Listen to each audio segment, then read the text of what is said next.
നടി ശരണ്യ പൊൻവണ്ണന്റെ ഇളയ മകളുടെ വിവാഹ വാർത്തയാണ് ഇപ്പോൾ സോഷ്യൽ മീഡിയയിൽ നിറയുന്നത്. ഊട്ടിയിലെ കുണൂരിലെ ചാന്ദിനിയുടെ വീട്ടിൽ വെച്ച് അത്യാഡംബരമായി നടന്ന വിവാഹത്തിൽ അടുത്ത ബന്ധുക്കളും സുഹൃത്തുക്കളും മാത്രമാണ് പങ്കെടുത്തതും. ഇപ്പോഴിതാ ഒരു തനി മലയാളി പെൺകുട്ടിയായി ഒരുങ്ങിയെത്തിയ ചാന്ദിനിയുടെ ചിത്രങ്ങളാണ് ശ്രദ്ധ നേടുന്നത്. വേഷ്ടിയും മുണ്ടുമാണ് കല്യാണ വധുവായി ഒരുങ്ങുവാൻ ചാന്ദിനി തിരഞ്ഞെടുത്തത്. കഴുത്തിൽ 2-3 കാശിമാലകളും ഉണ്ട്.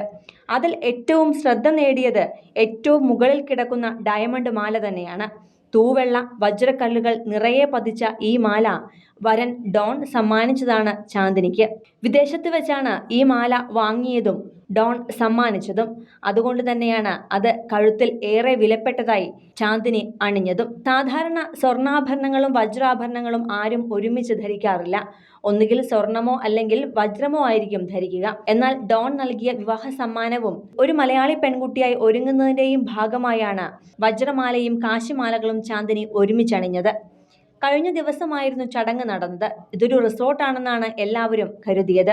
എന്നാൽ ചാന്ദിനിയും വരനായ ഡോണും ചേർന്ന് വാങ്ങിയ വീടാണിത്.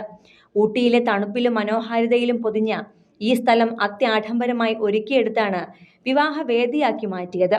ചാന്ദിനിയുടെ ഭർത്താവ് ഡോൺ ഒരു വിദേശിയാണ്. ശരണ്യയുടെ 2 പെൺമക്കളും ഡോക്ടറായി സേവനമനുഷ്ഠിക്കുകയാണ്. ചാന്ദിനി വിദേശത്താണ് ഡോക്ടറായി ജോലി ചെയ്യുന്നത്.